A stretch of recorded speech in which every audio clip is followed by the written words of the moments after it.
Station પર ઉદાસ બેઠેલી વિધવા મહિલાને સફાઈ કરનાર છોકરો પોતાના ઘરે લઈ ગયો. પછી તેની સાથે જે કર્યું. મિત્રો, રેલવે સ્ટેશન પર એક સુંદર પર ભાંગી પડેલી જવાન વિધવા મહિલા એકલી બેઠી હતી, આંખોમાં દર્દ અને દિલમાં અંધકાર લઈને. ત્યારે ત્યાં કામ કરતો એક ગરીબ છોકરો સફાઈ કર્મચારી તેને જુએ છે અને તેને પોતાના ઘરે લઈ જાય છે.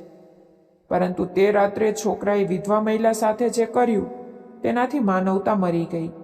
તે રાત્રે માત્ર તે મહિલાની જ નહીં પણ છોકરાની જિંદગી પણ હંમેશા માટે બદલી નાખી. એક એવું સત્ય સામે આવ્યું જેને માનવતાને હચમચાવી દીધી. મિત્રો, પૂરી સાચી વાર્તા જાણવા માટે વિડીયોને અંત સુધી જુઓ અને આ વિડીયોને એક લાઈક કરો અને અમારી ચેનલને સબસ્ક્રાઈબ જરૂર કરો. ઉત્તર પ્રદેશના એક નાના ગામમાં રહેતો એક નવયુવાન છોકરો રાહુલ, જેની ઉંમર આશરે 24 થી 25 વર્ષ હતી, જિંદગી પાસેથી વધારે આશાઓ રાખતો નહોતો, કારણ કે તેણે બાળપણથી જ ગરીબીને એટલી નજીકથી જોઈ હતી કે સપના જોવાનું પણ તેને નકામું લાગતું હતું.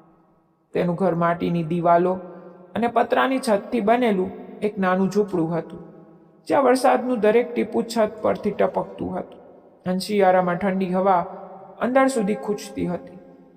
રાહુલ દરરોજ સવારે સૂરજ ઉગતા પહેલા ઉઠી જતો હતો અને પાસેના રેલવે સ્ટેશન પર જઈને સફાઈનું કામ કરતો હતો.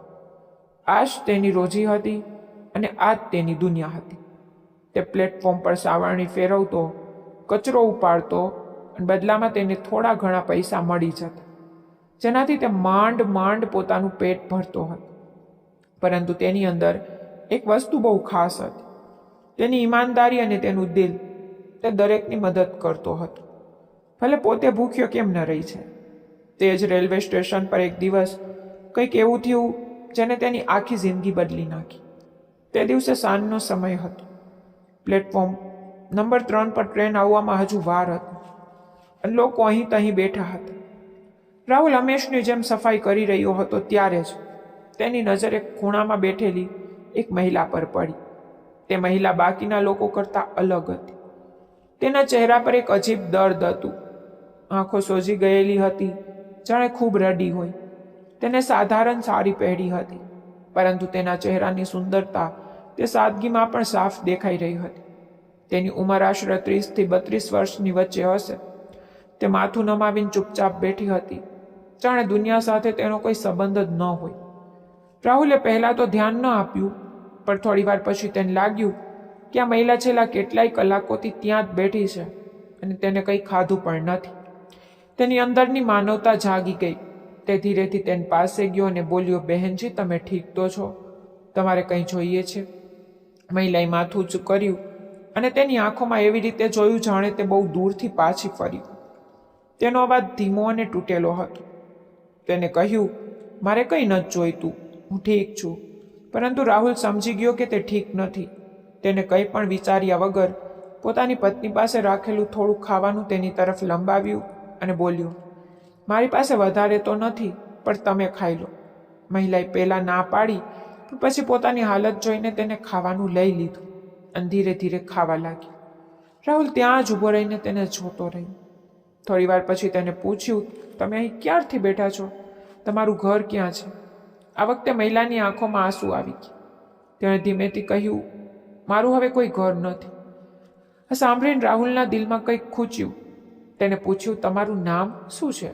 મહિલાએ થોડી વાર ચૂપ રહ્યા પછી કહ્યું, મારું નામ સીમા છે. રાહુલે ધીરેથી કહ્યું, સીમાજી, જો તમને ખોટું ન લાગે તો તમે મારી સાથે ચાલી શકો છો. મારું ઘર નાનું છે, પણ તમે ત્યાં આરામથી રહી શકો છો. હું તમને અહીંયા હાલતમાં છોડી ન શકું. સીમાએ તેની તરફ જોયું, જાણે તે સમજવાની કોશિશ કરી રહી હોય કે શું ખરેખર આજે પણ દુનિયામાં એવા લોકો છે જો કોઈ સ્વાર્થ વગર મદદ કરે. તેને થોડી વાર વિચાર્યું, પણ ધીરેથી માથું હલાવ્યું. રાહુલ તેને પોતાની સાથે લઈને સ્ટેશનની બહાર નીકળ્યો.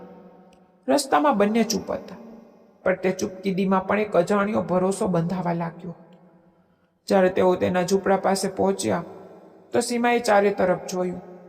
નાનું ઘર, તૂટેલી દિવાલો, પણ અંદર એક સાફસૂથરો ખૂણો હતો. ત્યાં રાહુલે પોતાની નાની દુનિયા સજાવીને રાખી. રાહુલે સંકોચમાં કહ્યું, મારું ઘર બહુ નાનું છે, પણ તમે અહીં રહી શકો છો. હું બહાર સૂઈ જઈશ. સીમાની આંખોમાં આંસુ આવી ગયા. તેણે કહ્યું, ના રાહુલ, હું અહીં જ ઠીક છું. તે રાતથી તેમની જિંદગી એક નવી દિશામાં વળવા લાગી. પણ રાહુલને એ ખબર નહોતી કે સીમાના દિલમાં કેટલાક ઊંડા જખમો છુપાયેલા છે. અને સીમાને એ ખબર નહોતી કે આ સાધારણ છોકરો તેને જિંદગી ફરીથી જીવતા શીખવવાનો છે. રાત ઘટ થતી જતી હતી અને ઝૂંપડીની બહાર હવા ચાલી રહી હતી, પરંતુ અંદર બે તૂટેલા ઇન્સાન વચ્ચે એક નવી વાર્તા જન્મ લઈ રહી હતી. તે રાત પછી રાહુલની નાની ઝૂંપડીમાં એક અજીબ શાંતિ ઉતરી આવી હતી. બહાર ભલે પવન તેજ હતો, પણ અંદર જાણે બે અધૂરી જિંદગીઓ ધીરે ધીરે એકબીજાનો સહારો બની રહી હતી. સવારે જ્યારે સૂરજનો હળવો પ્રકાશ પતરાની છતના કાણામાંથી અંદર આવ્યો, ત્યારે રાહુલ હંમેશની જેમ વહેલો ઉઠી ગયો. પણ આજે તેની નજર સૌથી પહેલા સીમા પર ગઈ, જે ખૂણામાં ચૂપચાપ બેઠી હતી. તેની આંખોમાં રાતભરના ઉજાગરાનો થાક હતો, પણ ચહેરા પર એક હળવી શાંતિ પણ હતી.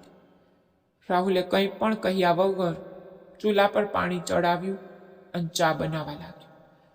તેના હાથોની સાદગીમાં એક અપનાપણું હતું. તેણે ધીરેથી કહ્યું, સીમાજી, તમે આરામ કરો, હું હમણાં આવું છું. પણ સીમાએ પહેલી વાર થોડી મજબૂતીથી કહ્યું, ના રાહુલ, હું પણ કંઈક કામ કરીશ. હું બોધ બનીને રહેવા નથી માંગતી. આ સાંભળીને રાહુલ હળવું હસ્યો અને બોલ્યો, અહીં કોઈના પર બોધ નથી, તમે બસ આરામથી રહો. પણ સીમાની અંદરની આદતો આટલી જલ્દી બદલવાની નહોતી. તેને ઝૂંપડી સાફ કરવાનું શરૂ કરી દીધું. વાસણો ધોયા, ખૂણો વ્યવસ્થિત કર્યો અને થોડી જ વારમાં તે તૂટેલી ઝૂંપડી એક ઘર જેવી લાગવા લાગી. રાહુલ જ્યારે સ્ટેશન જવા માટે નીકળ્યો, ત્યારે તેને એક પળ માટે પાછળ ફરીને જોયું. સીમા ચૂલા પાસે બેઠી હતી અને તેની આંખોમાં પહેલી વાર એક હળવી આશા દેખાઈ રહી હતી. આખો દિવસ રાહુલ કામ કરતો રહ્યો, પણ આજે તેના ચહેરા પર થાક ઓછો અને સંતોષ વધારે હતો. સાંજે જ્યારે તે પાછો ફર્યો, ત્યારે તેને ઝૂંપડીમાંથી ખાવાની સુગંધ આવી. તે અંદર ગયો તો જોયું, સીમાએ સાદું ખાવાનું બનાવ્યું હતું, દાળ અને રોટલી, પણ તેમાં એક અપનાપણું હતું જે રાહુલે વર્ષોથી અનુભવ્યું નહોતું. તેને બેસીને ખાવાનું ખાધું અને દરેક કોળિયા સાથે તેને એવું લાગ્યું જાણે તે હવે એકલો નથી રહ્યો. ધીરે ધીરે દિવસો વીતવા લાગ્યા. સીમા હવે તે ઝૂંપડીનો હિસ્સો બની ગઈ. તે રાહુલનો ખ્યાલ રાખતી, તેના કપડાં ધોતી, તેના આવવાની રાહ જોતી. રાહુલ પણ હવે તેના વગર તે ઘરની કલ્પના કરી શકતો નહોતો. પણ આ બધાની વચ્ચે એક વસ્તુ હજુ પણ અધૂરી હતી, સીમાનો ભૂતકાળ, જે દરેક રાત્રે તેની આંખોમાં આંસુ બનીને ઉતરી આવતું. એક રાત્રે જ્યારે રાહુલ બહાર બેસીને આકાશ જોઈ રહ્યો હતો, ત્યારે તેણે ધીરેથી પૂછ્યું, સીમાજી, તમે આટલા ઉદાસ કેમ રહો છો? તમારી સાથે શું થયું છે? સીમા થોડીવાર ચૂપ રહી, જાણે પોતાની અંદરના તોફાનને રોકવાની કોશિશ કરી રહી.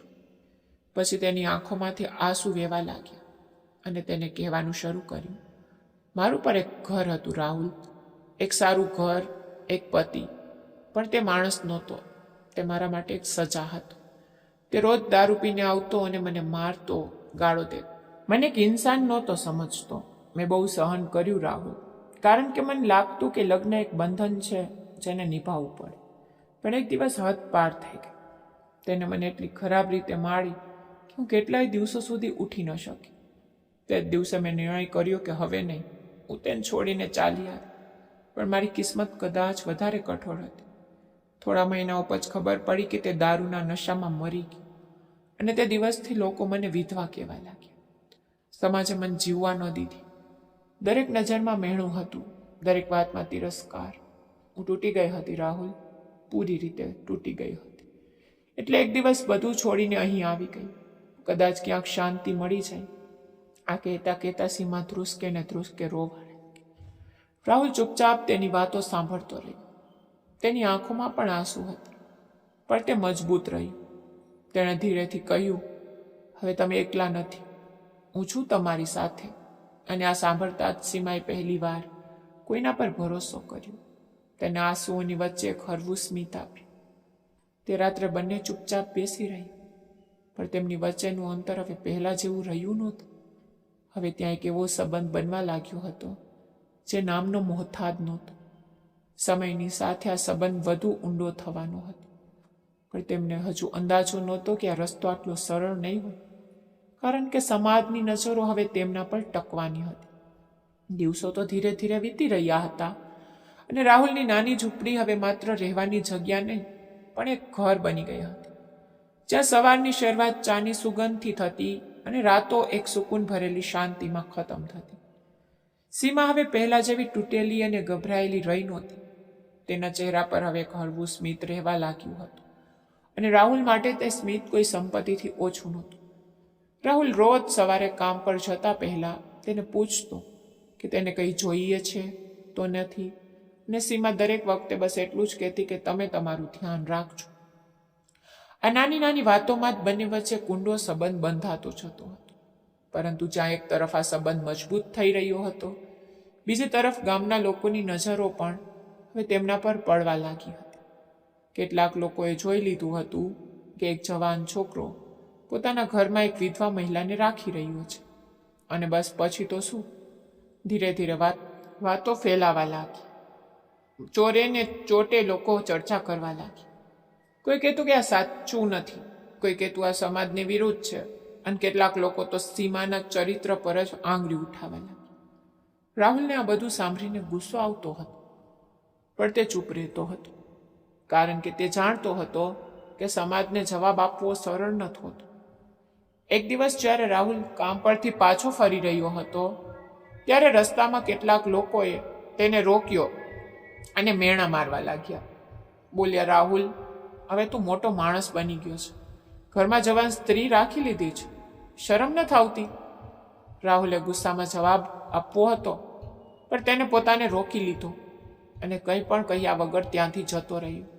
પણ તેના દિલમાં આગ સળગી રહી હતી. જ્યારે તે ઘરે પહોંચ્યો ત્યારે સીમાએ તેના ચહેરાની ઉદાસી જોઈ લીધી. તેને પૂછ્યું, શું થયું? રાહુલ પહેલા તો ચૂપ રહ્યો, પણ પછી બધું કહી દીધું. આ સાંભળીને સીમાનો ચહેરો ફરી ઉતરી ગયો. તેની આંખોમાં પેલો જૂનો ડર પાછો આવી ગયો. તેને ધીરેથી કહ્યું, રાહુલ, હું તારા માટે મુસીબત બની ગઈ છું, મારે અહીં જતું રહેવું છે. રાહુલે તરત જ કહ્યું, એવી વાત ન કરો, તમે ક્યાંય નહીં જાઓ, આ ઘર તમારું પણ છે. પણ સીમાના દિલમાં ડર બેસી ગયો હતો. તેને લાગવા માંડ્યું કે ક્યાંક તેની વજહથી રાહુલની જિંદગી ખરાબ ન થઈ જાય. તે રાત્રે બંને ચૂપચાપ બેસી રહ્યા, પણ આ વખતે શાંતિ ભારે હતી. બીજા દિવસે સવારે જ્યારે રાહુલ કામ પર ગયો ત્યારે ગામના કેટલાક વડીલો તેના ઘરની બહાર આવી ગયા અને સીમાને સવાલ કરવા લાગ્યા. તેમણે કહ્યું, તું અહીં કેમ રહી છે? તારો તેની સાથે શું સંબંધ છે? સીમા ડરી ગઈ, પણ તેને હિંમત કરીને કહ્યું, હું બસ અહીં આશરો લેવા આવી છું. રાહુલે મારી મદદ કરી છે, પણ લોકોને સચ્ચાઈ સાથે કોઈ મતલબ નહોતો. તેઓ બસ પોતાની વિચારધારાને સાચી સાબિત કરવા માંગતા હતા.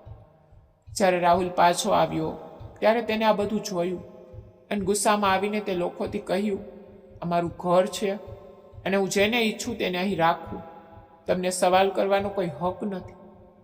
ગામવાળા ભડકી ગયા અને બોલ્યા, જો તું આવું જ કરીશ તો અમે તને ગામમાંથી કાઢી મૂકીશું.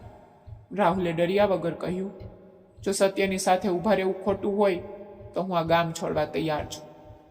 આ સાંભળીને બધા ચૂપ થઈ ગયા, પણ તેમના મનમાં ગુસ્સો વધુ વધી ગયો.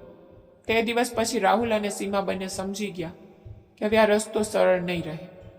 પણ આ બધાની વચ્ચે એક વસ્તુ વધુ સ્પષ્ટ થઈ ગઈ હતી, તે એ કે હવે તેઓ એકબીજા વગર રહી શકતા નથી. તેમના દિલમાં જે સંબંધ બની ગયો હતો તે હવે માત્ર સહારો નહીં પણ પ્રેમનું રૂપ લેવા લાગ્યો હતો. પણ આ પ્રેમને નામ આપવું હજી બાકી હતું, અને સૌથી મોટી પરીક્ષા હજી આવવાની બાકી હતી, કારણ કે સમાજની દિવાલો આટલી સરળતાથી તૂટવાની નહોતી. તે દિવસ પછી રાહુલ અને સીમાની જિંદગી જાણે એક નવા વળાંક પર આવીને ઊભી રહી ગઈ, જ્યાં દરેક સવાર સાથે એક નવો ડર અને દરેક રાત સાથે એક નવી ચિંતા જન્મ લેવા લાગી. પણ આ હોવા છતાં તેમના દિલ વચ્ચે જે સંબંધ બન્યો હતો તે હવે પહેલા કરતાં વધુ મજબૂત થઈ ગયો હતો. રાહુલ હવે પહેલા કરતાં વધુ મહેનત કરવા લાગ્યો હતો, કારણ કે તેને માત્ર પોતાના માટે નહીં પણ સીમા માટે પણ જીવવાનું હતું. તે સવારથી સાંજ સુધી સ્ટેશન પર કામ કરતો, ક્યારેક સાવરણી મારતો, ક્યારેક ભારે કચરાના કોથળા ઉઠાવતો, ક્યારેક પ્લેટફોર્મ ધોતો અને કેટલીક વાર તો તેને લોકોની ગાળો પણ સાંભળવી પડતી. પણ તે ચૂપચાપ બધું સહન કરી લેતો, કારણ કે જ્યારે સાંજે તે ઘરે પાછો ફરતો અને સીમાને દરવાજા પર ઊભેલી અને સ્મિત આપતી જોતો, ત્યારે તેનો બધો થાક એક પળમાં ઉતરી જતો. બીજી તરફ સીમા પણ હવે પૂરી રીતે તે ઘરને પોતાનું માની ચૂકી હતી. તે સવારે વહેલી ઉઠતી, પાણી ભરી લાવતી, ચૂલો સળગાવતી, ખાવાનું બનાવતી અને આખા ઘરને સાફ રાખતી. તેની કોશિશ એ જ રહેતી કે રાહુલને કોઈ પણ વસ્તુની કમી ન અનુભવાય. પણ આ નાની નાની ખુશીઓ વચ્ચે ગામવાળાઓની વાતો હવે ઝેર બનીને તેમના જીવનમાં ભળવા લાગી. લોકો હવે ખુલ્લેઆમ મહેણા મારવા લાગ્યા હતા. કોઈ કહેતું આ સંબંધ પાપ છે, કોઈ કહેતું આ સમાજની વિરુદ્ધ છે, અને કેટલાક લોકો તો રાહુલને ભડકાવવાની પણ કોશિશ કરતા કે તે સમ્માને ઘરમાંથી કાઢી મૂકે. પણ રાહુલ દર વખતે એક જ વાત કહેતો કે માનવતાથી મોટો કોઈ ધર્મ નથી હોતો. અને આ જ વાત ધીરે ધીરે તેને ગામવાળાઓની નજરમાં ખોટો સાબિત કરવા લાગી. એક દિવસ તો હદ જ થઈ ગઈ, જ્યારે ગામના કેટલાક માથાભારે લોકો તેના ઘરે આવી ચડ્યા અને સીમા પર ઊંચા અવાજે સવાલ કરવા લાગ્યા. તેમણે કહ્યું કે જો તે અહીંથી નહીં જાય તો રાહુલને ગામની બહાર કાઢી મૂકવામાં આવશે. તે વખતે રાહુલ ઘરે નહોતો અને સીમા એકલી હતી. તેનું દિલ જોર જોરથી ધડકી રહ્યું હતું, પણ તેણે હિંમત ન હારી. તેને સાફ શબ્દોમાં કહ્યું કે તે ક્યાંય નહીં જાય. તેને કોઈ ખોટું કામ નથી કર્યું. તે માત્ર એક સુરક્ષિત જગ્યાએ રહી છે. પણ તે લોકોને તેની વાત સાંભળવી જ નહોતી. તેઓ બસ તેને ડરાવવા માંગતા હતા. ત્યારે જ રાહુલ ત્યાં પહોંચી ગયો અને તેને આ બધું જોયું. તેનું લોહી ઉકળી ઉઠ્યું. તેને તે લોકોની સામે ઊભા રહીને કહ્યું, જો કોઈને પણ સમસ્યા હોય તો તે મારી સાથે વાત કરે. સીમાને કોઈ કંઈ કહેશે નહીં. તેની આંખોમાં એવો આત્મવિશ્વાસ હતો કે થોડી ક્ષણ માટે બધા ચૂપ થઈ ગયા. પણ જતી વખતે તેમણે ધમકી આપી કે જો આ બધું નહીં અટકે તો પરિણામ સારું નહીં આવે. તે દિવસ પછી રાહુલ અને સીમા બંને સમજી ગયા કે હવે તેમણે માત્ર સમાજથી જ નહીં પણ સંજોગો સામે પણ લડવું પડશે. પણ આ બધાની વચ્ચે એક બીજો બદલાવ થઈ રહ્યો હતો. તે એ કે હવે તેમની વચ્ચેનો સંબંધ વધુ ઊંડો થઈ ગયો હતો. તેઓ એકબીજા વગર પોતાને અધૂરા અનુભવવા લાગતા. એક રાત્રે જ્યારે બંને બહાર બેઠા હતા અને આકાશમાં તારા ચમકી રહ્યા હતા, ત્યારે રાહુલે ધીરેથી કહ્યું, સીમાજી, શું તમને ક્યારે એવું લાગે છે કે આપણે બંને એકબીજા માટે બન્યા છીએ? આ સાંભળીને સીમા થોડી ક્ષણ માટે ચૂપ રહી ગઈ. તેના દિલના ધબકારા તેજ થઈ ગયા. તેણે ક્યારેક વિચાર્યું તો હતું પણ કહેવાની હિંમત નહોતી કરી શકતી. તેને ધીરેથી કહ્યું, રાહુલ, આ રસ્તો સરળ નથી. લોકો આપણને ક્યારેય સ્વીકારશે નહીં. રાહુલે તરત જ કહ્યું, મને લોકોની પરવા નથી. મને માત્ર તમારી પરવા છે. તમારી ખુશી એ જ મારી ખુશી છે. આ સાંભળીને સીમાની આંખોમાં આંસુ આવી ગયા. આટલા વર્ષોમાં પહેલી વાર કોઈએ તેના માટે આવું કહ્યું હતું. કોઈએ તેને બોધ નહીં પણ પોતાની જરૂરિયાત ગણી હતી. તે રાત્રે બંને વચ્ચેનું અંતર પૂરી રીતે ખત્મ થઈ ગયું. હવે આ સંબંધ માત્ર સહારો નહીં પણ પ્રેમનો બની ગયો હતો. પણ પ્રેમ જેટલો સુંદર હોય છે એટલો જ કઠિન પણ હોય છે, કારણ કે હવે તેમણે પોતાના સંબંધને દુનિયા સામે સાબિત કરવાનું હતું. તેમણે બતાવવાનું હતું કે સાચો સંબંધ સમાજની બનાવેલી દિવાલોથી મોટો હોય છે. બીજા જ દિવસે રાહુલે એક મોટો નિર્ણય લીધો.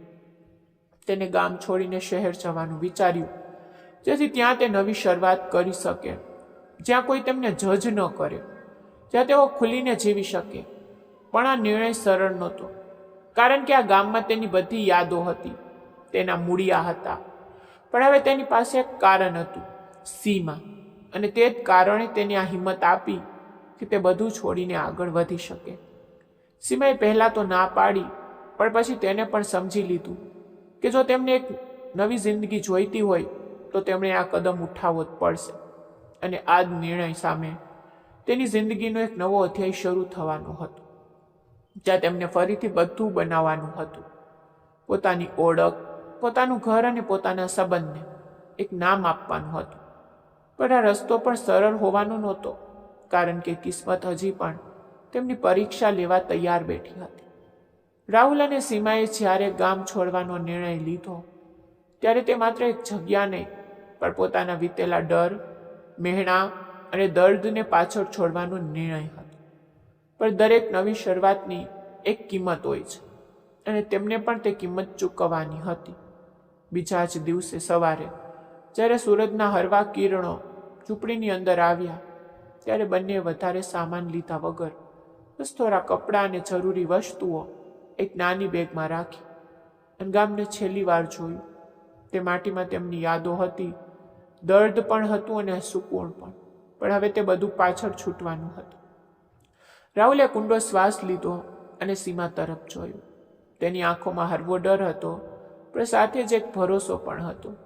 ભરોસો રાહુલ પર, અને આ જ ભરોસો તેમની સૌથી મોટી તાકાત હતો.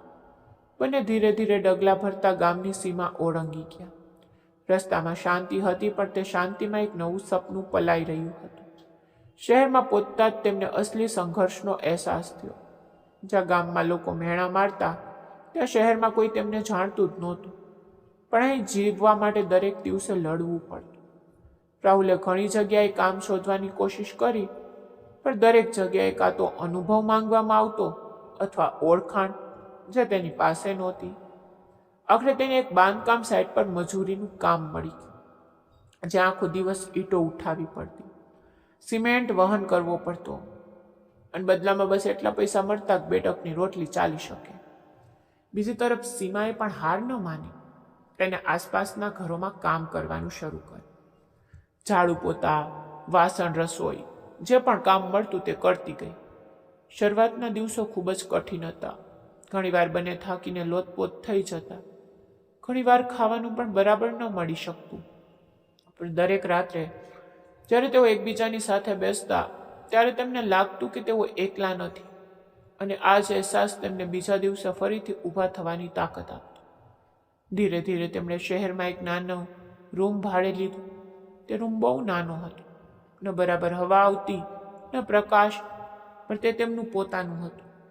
ત્યાં કોઈ તેમને મહેણું નહોતું મારતું, કોઈ તેમના સંબંધ પર સવાલ નહોતું ઉઠાવતું. ત્યાં તેઓ ખુલીને હસી શકતા, રડી શકતા, અને સૌથી જરૂરી વાત, ત્યાં તેઓ સાથે રહી શકતા. સમયની સાથે તેમની મહેનત રંગ લાવવા લાગી. રાહુલે મજૂરીની સાથે બીજું કામ પણ શીખવાનું શરૂ કર્યું. તેને એક કોન્ટ્રાક્ટર સાથે કામ કરતા ઈંટો લગાવવાનું અને દિવાલ બનાવવાનું કામ શીખી લીધું. હવે તેની મજૂરી થોડી વધી ગઈ હતી.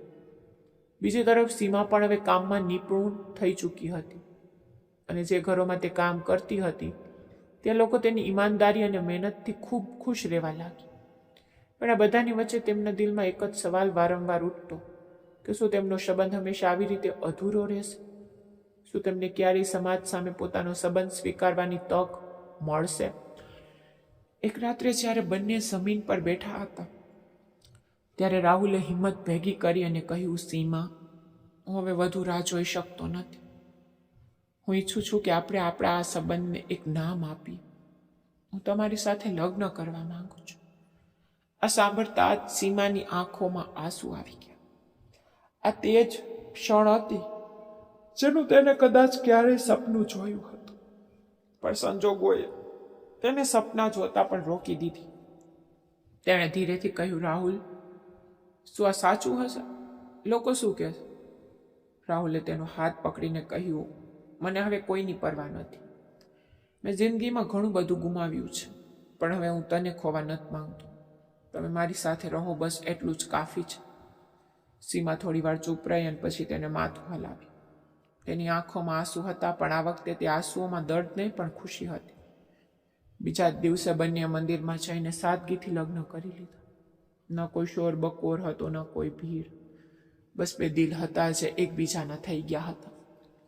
રાહુલે તેના કપાળમાં સિંદૂર લગાવ્યું અને તે જ ક્ષણથી તેમનો સંબંધ પૂરી રીતે એક નવું રૂપ લઈ ચૂક્યો હતો. લગ્ન પછી તેમની જિંદગીમાં એક નવો સંતોષ આવી ગયો. હવે તેઓ માત્ર સાથે નહોતા, પણ એકબીજાના જીવનસાથી બની ચૂક્યા હતા. પણ વાર્તા અહીં ખતમ નથી થતી, કારણ કે અસલી પરીક્ષા હજી બાકી હતી. તેમણે હવે આ સંબંધને નિભાવવાનો હતો. દરેક મુશ્કેલીનો સામનો કરવાનો હતો, અને સાબિત કરવાનું હતું કે સાચો પ્રેમ કોઈ પણ સંજોગો કરતાં મોટો હોય છે. ધીરે ધીરે તેમણે પોતાની જિંદગીની વધુ સારી બનાવવાની કોશિશ શરૂ કરી દીધી. રાહુલે પોતાના કામને વધુ ગંભીરતાથી લેવાનું શરૂ કર્યું અને થોડા જ મહિનાઓમાં તેને એટલું શીખી લીધું કે તેને એક નાનો કોન્ટ્રાક્ટ મળવા લાગ્યો. બીજી તરફ સીમાએ પણ પોતાના કામની સાથે સાથે સિલાઈ શીખવાનું શરૂ કર્યું. હવે તેમની પાસે થોડી બચત પણ થવા લાગી. તેમની જિંદગી હવે ધીરે ધીરે પાટા પર આવી રહી હતી, પણ અંદર ક્યાંક ને ક્યાંક બંને જાણતા હતા કે તેમનો ભૂતકાળ તેમને ક્યારેય પૂરી રીતે છોડવાનો નથી અને કદાચ એક દિવસ ફરીથી તેમણે તે ભૂતકાળનો સામનો કરવો પડશે. પણ આ વખતે તેઓ એકલા નહીં હોય, તેઓ સાથે હશે અને તે જ તેમની સૌથી મોટી તાકાત હશે. લગ્ન પછી રાહુલ અને સીમાની જિંદગીમાં જે શાંતિ આવી હતી તે તેમના માટે કોઈ સપનાથી ઓછી નહોતી. પણ અસલી જિંદગી માત્ર ખુશીઓથી નથી બનતી, તેમાં જવાબદારીઓ અને વીતેલા સમયના પડછાયા પણ સામેલ હોય છે.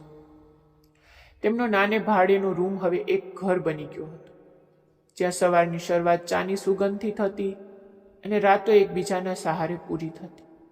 પણ દરેક સવારની સાથે એક નવી પડકાર પણ આપતો હતો. રાહુલ હવે પહેલા કરતાં વધુ મહેનત કરવા લાગ્યો હતો, કારણ કે હવે તે માત્ર પોતાના માટે નહીં પણ પોતાની પત્ની માટે જવાબદાર હતો. તે સવારે વહેલો ઉઠતો, કામ પર જતો, આખો દિવસ તડકામાં પરસેવો પાડતો અને સાંજે થાકીને લોતપોત થઈ ઘરે આવતો. પણ જેવો તે દરવાજો ખોલતો અને સીમાને હસતી જોતો તો તેનો બધો થાક ગાયબ થઈ જતો. બીજી તરફ સીમા પણ હવે માત્ર એક ગૃહિણી નહીં પણ રાહુલની તાકાત બની ગઈ હતી. તે ઘર સંભાળતી, કામ પર જતી, દરેક રીતે રાહુલનો સાથ આપતી. પણ આ બધાની વચ્ચે તેના દિલમાં ક્યાંક ને ક્યાંક તેનો ભૂતકાળ હજી જીવતો હતો. એ ભૂતકાળ છે તેને ક્યારેક ક્યારેક ડરાવતો, રાત્રે જગાડી દેતો. ઘણીવાર એવું થતું કે તે અચાનક ડરીને ઉઠી જતી અને તેના શ્વાસ તેજ થઈ જતા. રાહુલ આ બધું અનુભવતો, પણ તે તેને ક્યારેય મજબૂર નહોતો કરતો કે તે પોતાના દર્દને ફરીથી જીવે. તે બસ ચૂપચાપ તેનો હાથ પકડી લેતો અને તેને ભરોસો અપાવતો કે હવે બધું ઠીક છે. પણ કિસ્મતને કદાચ તેમની ખુશીઓ આટલી સરળતાથી મંજૂર નહોતી. એક દિવસ જ્યારે સીમા પોતાના કામથી પાછી ફરી રહી હતી ત્યારે રસ્તામાં તેને પોતાના જૂના ગામનો એક માણસ મળી ગયો. તેને જોઈને સીમાનો ચહેરો એકદમ પીળો પડી ગયો. તે માણસ તેને ઓળખી ગયો. તેણે પાસે આવીને મહેણા મારવાનું શરૂ કર્યું અને કહ્યું, અરે તું તો અહીં છે, પોતાના નવા પતિ સાથે મજા કરી રહી છે. તારો ભૂતકાળ શું આટલી જલ્દી ખત્મ થઈ ગયો? આ સાંભળીને સીમા અંદરથી ધ્રુજી ગઈ, પણ તેને પોતાને સંભાળી અને ત્યાંથી જલ્દી નીકળી ગઈ. પણ તે દિવસ પછી તેનો ડર ફરીથી જાગી ગયો. તેને લાગ્યું કે તેનો ભૂતકાળ હવે તેનો પીછો નહીં છોડે. જ્યારે તેને આ વાત રાહુલને જણાવી તો રાહુલ તેને દિલાસો આપ્યો અને કહ્યું કે હવે કોઈ ફરક નથી પડતો, તે તેની સાથે છે અને હંમેશા રહેશે. પણ અંદરખાને રાહુલ પણ સમજી ગયો હતો કે હવે તેમને પોતાના ભૂતકાળનો સામનો કરવો જ પડશે. થોડા દિવસો પછી તે જ માણસ પોતાના કેટલાક સાથીઓ સાથે તેમના ઘરની પાસે આવ્યો અને મોહલ્લામાં વાતો ફેલાવા લાગ્યો. તેણે લોકોને જણાવ્યું કે સીમા પહેલાથી પરણેલી હતી અને હવે તેને બીજા લગ્ન કરી લીધા છે. આ સાંભળીને આસપાસના લોકોની નજરો બદલાવા લાગી. કેટલાક લોકો ગણગણાટ કરવા લાગ્યા, કેટલાક સવાલ કરવા લાગ્યા. પણ આ વખતે રાહુલ અને સીમા પહેલા જેવા નબળા નહોતા. તેમણે નક્કી કર્યું તેઓ હવે કોઈનાથી ડરશે નહીં. રાહુલે તે લોકોની સામે ઊભા રહીને સાફ કહી દીધું કે સીમા તેની પત્ની છે અને તેના ભૂતકાળથી તેને કોઈ ફરક નથી પડતો. જો કોઈને સમસ્યા હોય તો તે સામે આવીને વાત કરે. તેની અવાજમાં એટલી સચ્ચાઈ હતી કે ઘણા લોકો ચૂપ થઈ ગયા. પણ આ લડાઈ એટલી સરળ નહોતી. સમાજની વિચારધારા એટલી જલ્દી બદલવાની નહોતી. પણ આ વખતે રાહુલ અને સીમાએ નક્કી કર્યું હતું કે તેઓ નમશે નહીં. તેઓ પોતાના સંબંધને કોઈની સામે ખોટી સાબિત થવા દેશે નહીં. આ સંઘર્ષની વચ્ચે જ એક બીજો બદલાવ તેમની જિંદગીમાં આવ્યો. સીમાએ સિલાઈનું કામ શરૂ કર્યું અને ધીરે ધીરે તેની પાસે કામ વધવા લાગ્યું. લોકો તેના કામના વખાણ કરવા લાગ્યા. બીજી તરફ રાહુલને પણ હવે નાના નાના કોન્ટ્રાક્ટ મળવા લાગ્યા. તેમની આર્થિક સ્થિતિ ધીરે ધીરે સુધરવા લાગી. હવે તેમની પાસે એટલા પૈસા આવવા લાગ્યા હતા કે તેઓ પોતાના માટે કંઈક સારું વિચારી શકે. એક રાત્રે જ્યારે બંને છત પર બેઠા હતા અને પવન ફૂંકાઈ રહ્યો હતો ત્યારે સીમાએ ધીરેથી કહ્યું, રાહુલ, શું તને ક્યારેય લાગે છે કે આપણે પણ એક દિવસ આપણું ઘર બનાવી શકીએ છીએ? રાહુલે હસીને કહ્યું, કેમ નહીં? આપણે મહેનત કરશું તો જરૂર બનાવીશું. આ સાંભળીને સીમાના ચહેરા પર એક ચમક આવી ગઈ. તે સપનું જે ક્યારેય તેને અશક્ય લાગતું હવે ધીરે ધીરે સાચું અને સાચું થતું દેખાઈ રહ્યું હતું. પણ આ દરમિયાન તેના દિલમાં એક બીજો વિચાર આવ્યો. તેણે ધીરે કહ્યું, રાહુલ, જો ક્યારેય આપણું બાળક થયું તો શું આપણે તેને એક સારી જિંદગી આપી શકીશું? રાહુલ થોડી વાર ચૂપ રહ્યો. પછી તેને કહ્યું, આપણે પૂરી કોશિશ કરશું, કારણ કે આપણે જે દર્દ સહન કર્યું છે તે આપણે આપણા બાળકને ક્યારેય સહન કરવા નહીં દઈએ. આ સાંભળીને સીમાની આંખોમાં આંસુ આવી ગયા. પણ આ વખતે તે આંસુઓમાં ડર નહીં પણ આશા હતી. હવે તેમની જિંદગી માત્ર બે લોકોની નહોતી, પણ એક આવનારા કાલની હતી. એક એવા ભવિષ્યની જેમાં તેઓ પોતાના પ્રેમને એક નવી ઓળખ આપવાના હતા. પણ તેમને હજી પણ અંદાજો નહોતો કે આગળનો રસ્તો તેમને હજી મોટી પરીક્ષામાં નાખવાનો છે. કારણ કે જિંદગી હંમેશા તેવો વળાંક આપે છે જેની ઇન્સાનને સૌથી ઓછી ઉમ્મીદ હોય છે. સમય ધીરે ધીરે બદલાઈ રહ્યો હતો, પણ જિંદગી હજુ પણ રાહુલ અને સીમાની પરીક્ષા લેવાનું છોડી રહી નહોતી. તેમની મહેનત રંગ જરૂર લાવી રહી હતી, પણ સમાજની વિચારધારા હજી પણ પૂરી રીતે બદલાઈ નહોતી.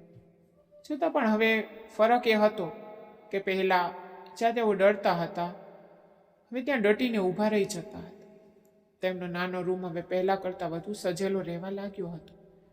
દિવાલો પર સીમાએ પોતાના હાથે બનાવેલી કેટલીક નાની નાની ડિઝાઇન લગાવી દીધી હતી અને ખૂણામાં એક નાનું મંદિર બનાવી દીધું હતું.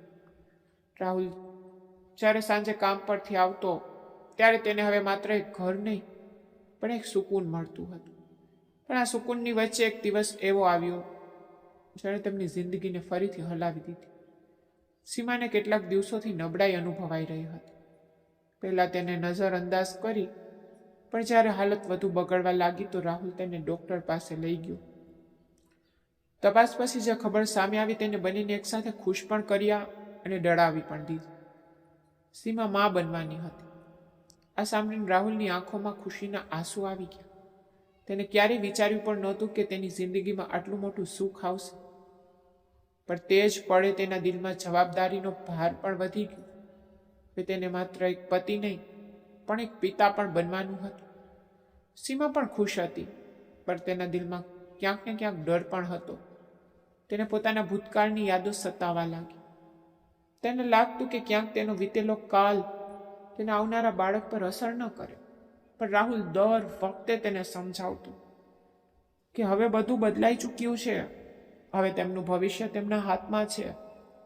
સમય વીતતો ગયો અને સીમાનો ખ્યાલ રાખવા માટે રાહુલે પોતાના કામના કલાકો વધુ વધારી દીધા. તે દિવસ રાત મહેનત કરવા લાગ્યો, જેથી આવનારા બાળકને કોઈ કમી ન રહે. પણ શરીરની પણ એક મર્યાદા હોય છે. એક દિવસ કામ કરતાં કરતાં રાહુલ બેભાન થઈને પડી ગયો. તેના સાથીઓ તેને હોસ્પિટલ લઈ ગયા. જ્યારે સીમાને આ ખબર પડી તો તેની તો દુનિયા જાણે થંભી ગઈ. તે દોડતી હોસ્પિટલ પહોંચી અને રાહુલને તે હાલતમાં જોઈને તેના આંસુ રોકાવાનું નામ નહોતા લેતા. ડૉક્ટરે જણાવ્યું કે રાહુલની હાલત વધુ કામ અને થાકને કારણે બગડી ગઈ છે. તેને આરામની જરૂર છે. આ સાંભળીને સીમાને અહેસાસ થયો કે તે એકલી નથી જે સંઘર્ષ કરી રહી છે. રાહુલ પણ પોતાની હદથી વધુ મહેનત કરી રહ્યો છે. તે દિવસ પછી સીમાએ પણ નિર્ણય લીધો કે હવે તે માત્ર ઘર સુધી સીમિત નહીં રહે. તેને પોતાના સિલાઈના કામને વધુ વધાર્યું. આસપાસના લોકો પાસેથી ઓર્ડર લેવા લાગી. ધીરે ધીરે તેનું કામ એટલું વધી ગયું કે તે ઘરે બેઠા જ સારી કમાણી કરવા લાગી. હવે રાહુલને થોડો આરામ મળવા લાગ્યો. બંને મળીને પોતાના સપના ધીરે ધીરે સાચા કરવા લાગી. થોડા મહિનાઓ પછી તેમણે એક નાનો ફ્લેટ ખરીદ્યો. તે તેમના માટે કોઈ મહેલથી ઓછું નહોતું, કારણ કે તે તેમની મહેનતનું પહેલું મોટું ફળ હતું. જ્યારે તેમણે તે જમીન પર પહેલું કદમ રાખ્યું તો બંનેની આંખોમાં આંસુ હતા.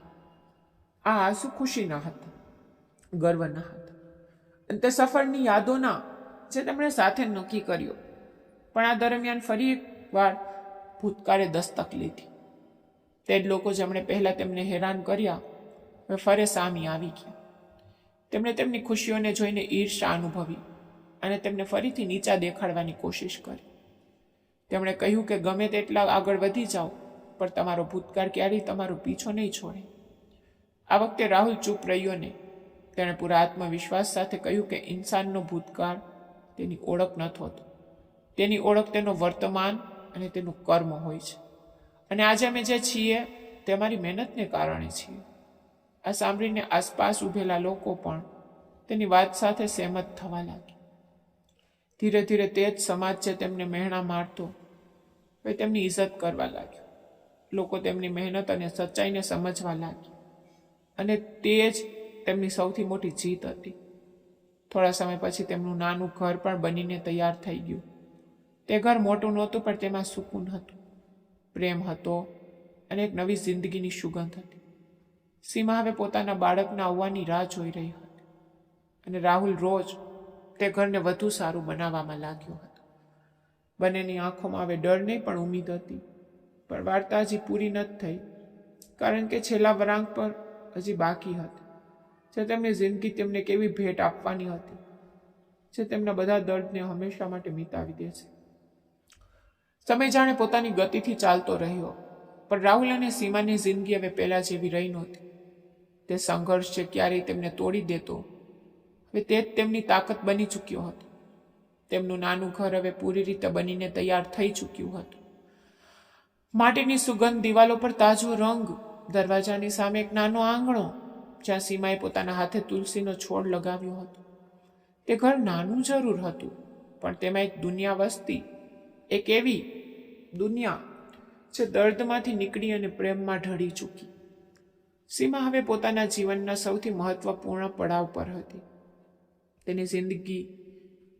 તેની અંદર એક નવી જિંદગી પલાઈ રહી હતી અને દરેક દિવસે તેના ચહેરા પર એક અલગ જ ચમક આવી જતી હતી. રાહુલ હવે પહેલા કરતાં વધુ જવાબદાર બની ચૂક્યો હતો. તે દરેક નાની મોટી વસ્તુનું ધ્યાન રાખતો, સમયસર દવા લાવતો, જમવાનું બનાવતો. રાત્રે તેની પાસે બેસીને તેના માથા પર હાથ ફેરવતો. ઘણીવાર તે ચૂપચાપ સીમાના પેટ પર હાથ રાખીને તે આવનારી જિંદગીના ધબકારે અનુભવવાની કોશિશ કરતો. અને તે પળે તેની આંખોમાં એક અજીબ ખુશી અને ડર બને દેખાતો. તે ડર એ વાતનો હતો કે ક્યાંક ત્યાં જવાબદારી નિભાવવામાં પાછળ ન રહી જાય. પણ સીમા દર વખતે તેનો હાથ પકડીને કહેતી, રાહુલ, તું પહેલાં જ બહુ સારો છે, તું સૌથી સારો પિતા બનીશ. અને આ જ શબ્દો તેને વધુ મજબૂત બનાવી દેતા. ધીરે ધીરે દિવસો વીતતા ગયા અને તે દિવસ પણ આવી ગયો જેની બંને રાહ જોતા. એક રાત્રે અચાનક સીમાની તબિયત બગડી અને તેને હોસ્પિટલ લઈ જવી પડી. બહાર રાહુલ બેચેન થઈને અહીં તહીં ફરી રહ્યો હતો. તેની આંખોમાં ડર સાફ દેખાઈ રહ્યો હતો. તે દરેક ભગવાનને પ્રાર્થના કરી રહ્યો હતો બધું ઠીક થઈ જાય. થોડા કલાકો પર ડૉક્ટર બહાર આવ્યા અને તેમના ચહેરા પર સ્મિત હતું. તેમણે કહ્યું, અભિનંદન, દીકરો આવ્યો છે. સાંભળતા જ રાહુલની આંખોમાંથી આંસુ નીકળી પડી. તે ખુશીના આંસુ હતા. તેને પહેલી વાર પોતાના દીકરાને તેડ્યો અને તે નાના ચહેરાને જોઈને તેને લાગ્યું જાણે તેની બધી મહેનત, બધા દર્દ અને બધા સંઘર્ષનો આજે જવાબ મળી ગયો હોય. જ્યારે સીમાએ પોતાના બાળકને જોયું તો તેની આંખોમાં એક અલગ જ સુકૂન હતું, જાણે તેની પોતાની જિંદગીનો સૌથી મોટો મકસદ મેળવી લીધો હોય. તે દિવસ પછી તેમની જિંદગી પૂરી રીતે બદલાઈ ગઈ. હવે તેમના ઘરમાં હસી ગુંજવા લાગી હતી. રડવાનો અવાજ પણ તેમને ગમતો હતો, કારણ કે તે તેમના પોતાના બાળકનો હતો. રાહુલ હવે વધુ મહેનત કરવા લાગ્યો હતો, કારણ કે હવે તેને પોતાના દીકરા માટે એક સારું ભવિષ્ય બનાવવાનું હતું. તેને પોતાના કામને વધુ વધાર્યું. નાના નાના કોન્ટ્રાક્ટ લઈને તે ધીરે ધીરે એક સારો કડિયો બની ગયો. લોકો હવે તેને નામથી ઓળખવા લાગ્યા. તેને ઈમાનદારી અને મહેનતની ચર્ચાઓ થવા લાગી. બીજી તરફ સીમા પણ પોતાના સિલાઈના કામમાં એટલી નિપુણ થઈ ગઈ હતી કે હવે તેની પાસે દૂર દૂરથી કામ આવવા લાગ્યું. તેમની આર્થિક સ્થિતિ હવે પહેલા કરતાં ઘણી સારી થઈ ચૂકી હતી. પણ સૌથી મોટી વાત એ હતી કે હવે સમાજની નજરો પણ બદલાવા લાગી હતી. તે જ લોકો જે ક્યારેય તેમને મહેણા મારતા હવે તેમની તારીફ કરવા લાગી. લોકો કહેતા કે જુઓ, સાચો પ્રેમ શું કરી શકે છે. આ તે જ લોકો છે જેમણે હાર ન માની અને આજે પોતાની મહેનતથી બધું મેળવી લીધું. એક દિવસ રાહુલ પોતાના દીકરાને તેડીને તે જ રેલવે સ્ટેશન પર ગયો જે તેની જિંદગી બદલાઈ હતી. પ્લેટફોર્મ નંબર 3 પર ઊભા રહીને તેને ચારે બાજુ જોયું અને તેની આંખોમાં જૂની યાદો તાજી થઈ ગઈ. તે જ જગ્યા, તે જ માહોલ, પણ હવે તે ઇન્સાન બદલી ચૂક્યો હતો. તેની પાસે હવે એક પરિવાર હતો, એક ઓળખ હતી અને એક સુકૂન હતું. તેણે ધીરેથી સીમા તરફ જોયું જે તેની પાસે ઊભી હતી. તેની આંખોમાં પડતી યાદો ઝળકી રહી હતી. રાહુલે હસીને કહ્યું કે જો તે દિવસે મેં તને અહીં ન જોયું હોત તો કદાચ મારી જિંદગી આજે પણ અધૂરી હોત. સીમાએ હળવા સ્મિત સાથે કહ્યું, અને જો તમે મને તમારા ઘરે ન લઈ ગયા હોત તો કદાચ હું આજે પણ ક્યાંક ખોવાયેલી હોત. બંને એકબીજાનો હાથ પકડી લીધો અને તે પળે તેમને અહેસાસ થયો કે જિંદગી કેટલી અજીબ હોય છે. ક્યારેક એક પળમાં બધું છીનવી લે છે અને ક્યારેક એક પળમાં બધું આપી દે છે. તેમના દીકરાની હસીએ તેમને ફરીથી વર્તમાનમાં લાવી દીધા અને બંને એક સાથે હસતા હસતા પોતાના નવા જીવન તરફ કદમ વધારી દીધા. હવે તેમની પાસે ડર નહોતો, માત્ર ઉમ્મીદ હતી. હવે તેમની પાસે દર્દ નહોતું, માત્ર યાદો હતી. અને હવે તેમની વાર્તા અધૂરી રહી નહોતી, પણ પૂરી થઈ ચૂકી હતી. એક એવી વાર્તા જે શીખવે છે કે સાચો પ્રેમ કોઈ પણ સંજોગો કરતાં મોટો હોય છે.